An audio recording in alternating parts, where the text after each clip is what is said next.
Ya escuchábamos a Laura Borràs decir, no se trata de reventar la investidura de Illa o la posible investidura de Illa, se trataría entonces de reventar la democracia española. Xavier Rius, bienvenido de nuevo, buenas noches. ¿Cómo estás? Yo no lo tengo, estaba mirando debajo de la mesa, pero no. Ahí no está, ¿no? Está. Ahí no está. Que conste que en esta casa ha estado Quim Torra, porque éramos amigos. Pero mira, ahora ya de Puigdemont podemos decir poco a esta hora. Fíjate lo que nos decía el catedrático que escuchábamos hace unos minutos de Derecho Procesal. Dice, yo creo que si la intención es que le detengan dentro del Parlamento en el momento de la investidura, que esto parece un guión de película, pero se ha planteado, el catedrático decía, yo eso no lo veo, creo que no se puede. Sí, pero fíjate lo que decía tu compañero, tu compañero Laura Borràs, ¿no? De reventar la democracia española. ¿Tú te acordarás de Francesc Homs, que fue portavoz del gobierno catalán? Bueno, de hecho fue uno de los ideólogos del proceso. No sé si te acuerdas que antes de ser juzgado por el Supremo hizo unas declaraciones diciendo que si lo condenaban se hundiría España. Textual, casi, la recuerdo de memoria, pero más o menos eran así. España sigue ahí, ¿Me explico? Quiero decir que si detienen a Puigdemont no pasará nada. Yo creo que la cuota de contenedores quemados ya está, felizmente, y un poco agua pasada. Lo que pasa es que con el tema del proceso catalán ya sabes que siempre te digo que mejor psiquiatras que no periodistas, para analizar la situación. Y luego se puede ver el vaso medio lleno o medio vacío, ¿no? El medio vacío, pues entiendo un poco el cabreo en Madrid con el tema de la financiación, etcétera, etcétera. Pero otra cosa, Puigdemont era candidato a unas elecciones autonómicas, Quiero decir, esto no es una república independiente, ya ni siquiera, incluso en el pacto firmado entre Esquerra y el PSC, bueno, una convención nacional para resolver el conflicto y no sé qué, etcétera, etcétera. Pero lo del referéndum, diga que tampoco descarto que lo puedan intentar presentar más adelante o lo que sea, Pero fíjate que yo creo que si una cosa ha hecho el proceso, perdonad, ya sé que lo éramos, es que los catalanes somos definitivamente españoles. No me malinterpretéis, ya sé que si el DNI, la Constitución, pero me refiero incluso a los indepes. Porque claro, es que Puigdemont no quiso convocar esas elecciones autonómicas y 7 años después es candidato a unas elecciones autonómicas. Y se convocaron estas elecciones porque los de los comunes, que ahora pactarán con Illa, votaron en contra de los presupuestos autonómicos. Lo digo porque en el 2014, me acuerdo perfectamente, Pere Aragonés era el portavoz económico de Esquerra y dijo que iban a apoyar los presupuestos de convergencia, pero que iban a ser los últimos presupuestos autonómicos. Fíjate, han pasado 10 años. Sin duda. ¿Me explico?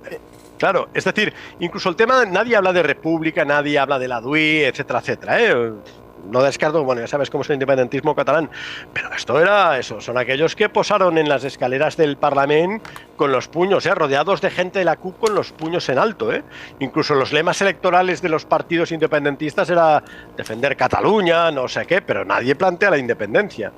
Y para los próximos días, por aquello del calendario que veíamos con nuestro compañero Íñigo Palomar, ya sé que no tienes la bolita de cristal, pero de los diferentes escenarios que te voy a relatar ahora, que se me ocurren, aunque habrá mucho más, ¿cuál te parece el más probable?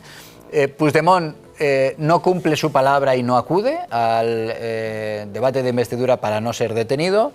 Puigdemont acude, pero no se revienta la investidura. Y Puigdemont acude, es detenido de una manera, digamos que muy aparatosa y se revienta la investidura. De esos 3 escenarios, aunque insisto hay muchos más, ¿cuál te parece el más verosímil? Yo voto por el segundo. Más que nada, pienso una cosa, Puigdemont yo creo que es un cobarde, Médica, es decir, porque Companys, que en el 6 de octubre famoso del 34 se quedó empalado. Puigdemont no, les dijo a los consejeros mañana todos al despacho y se largó por patas, oculto, no sé si en el maletero o en el asiento posterior del coche. Él dice que en el asiento posterior del coche, pero algo inaudito. Y luego vendiendo eso, que si el exilio, la represión, en fin, los presos políticos, etcétera, etcétera, ¿no? Pero si viene ahora es porque malversación, esto nos lo podría aclarar el catedrático, creo que malversación ahora son 4 años. Cuando el juicio les cayeron 13 años, era sedición.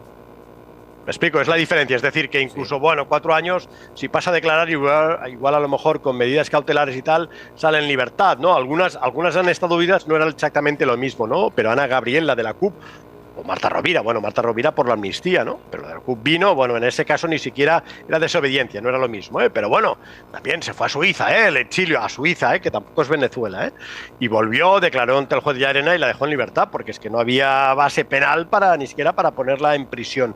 Bueno, yo creo que Puigdemont efectivamente lo ha demostrado muchas cosas, ¿eh? Bueno, es un liante, esa falta de liderazgo, yo creo que es un medica en estas cosas, pero ahora ha empeñado su palabra. Yo creo que tiene que venir. Lo que pasa es que aunque venga y lo detengan y sea el último numerito, etcétera, etcétera, pues yo creo que, vamos, que en principio Salvador Illa llegará a presidente. Otra cosa es, claro, otros factores, lo que pueda pasar en Madrid con Compromís, con la financiación, etcétera, etcétera, ¿no? De todas maneras, también otra cosa importante, el proceso fue muchas cosas, yo siempre digo que es más de causas psicológicas que políticas en el fondo, individuales o colectivas, pero sobre todo fue una lucha por el poder entre Esquerra y la antigua Convergencia, ¿no? La hegemonía en el campo nacionalista. Yo recuerdo que cuando empezó todo, Mas había convocado elecciones, se pegó un batacazo y tal, si perdía tenía que irse a casa como Montilla, o sea que Junqueras sería presidente. Yo creo que a Junqueras le entró el temblor de piernas. Junqueras quería ser presidente de la República Catalana, claro, en plan George Washington, no es lo mismo que ser presidente de la Generalitat con una deuda que ya ascendía a 70.000 millones de euros y otras cosas, ¿no? Y luego pues sus bases empujando, ¿no? Pero fue eso, ¿no? Y recuerdo que los de Convergencia, bueno, consiguieron seducir, ¿no? O engañar a los de Junts, hicieron aquella primera lista conjunta en el 2015, ¿no? Más ni siquiera era cabeza de lista, era Romeva, no sé si os acordaréis, ¿no? Era una manera de... No tenía ni siquiera que rendir cuentas, ¿no? Aunque luego él intentó ser presidente, luego la CUP lo vetó, etcétera, etcétera, ¿no? Por eso, ¿no? Pero bueno, yo creo que Puigdemont es agua pasada, un poco cuando se te pasa el arroz, haga lo que haga, ya su momento ha pasado, ¿no? Y tiene que venir porque ha empeñado su palabra, pero también dijo que si no llegaba presidente dejaría la política activa. También no me extraña que va a hacer de jefe de la oposición uno que ha vendido que es el presidente legítimo, el presidente en el exilio. Claro. Queda fatal, ¿no? Pero es muy importante eso que decía Xavi, que coincide con lo que apuntábamos también al principio. Si finalmente viene, es detenido y es juzgado, claro, lo que ha cambiado del 17 hasta ahora, por algunas de las concesiones, es que algunos de los delitos por los que fueron condenados entonces ya ni siquiera existen y otros han visto rebajada su pena, por eso es importante. Y una cuestión más, Xavier, claro, nos dices, tú crees que lo más probable es que haya investidura de Illa, y la cuestión es si esa investidura de Illa le puede suponer a Pedro Sánchez incluso llegar a poner en cuestión su gobierno en la Moncloa por aquello de que Puigdemont haga inviable lo que queda de legislatura, y sus votos son esenciales, como se vio hace 15 días en las últimas votaciones en el Congreso.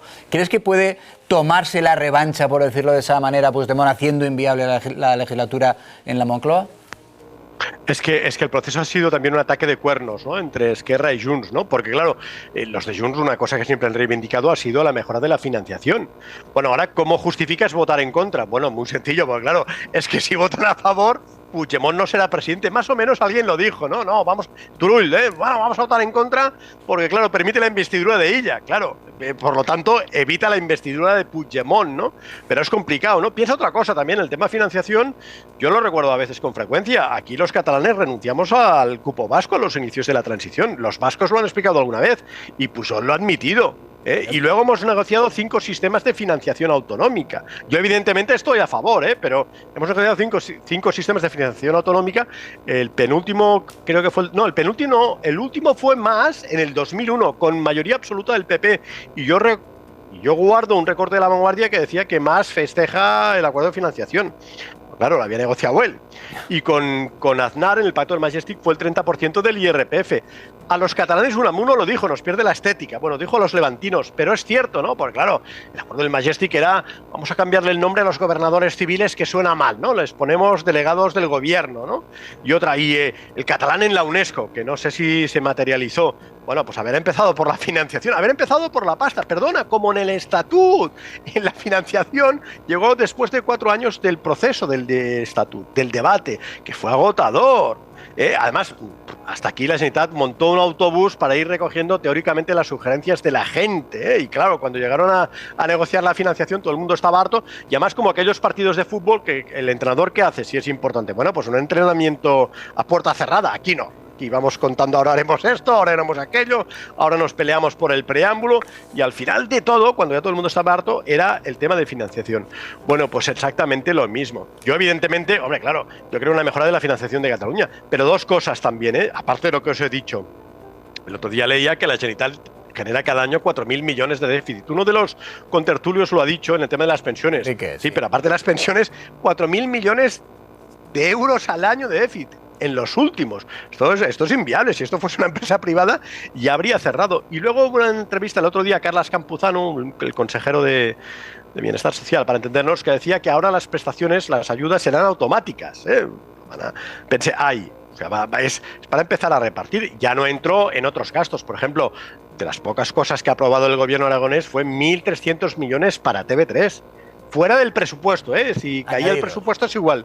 TV3 tenía los 1.300 millones asegurados en 4 años. Tremendo. Bueno, Xavier, ponías el ejemplo del fútbol.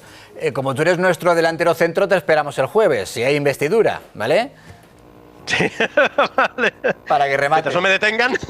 Gracias, Xavier Rius.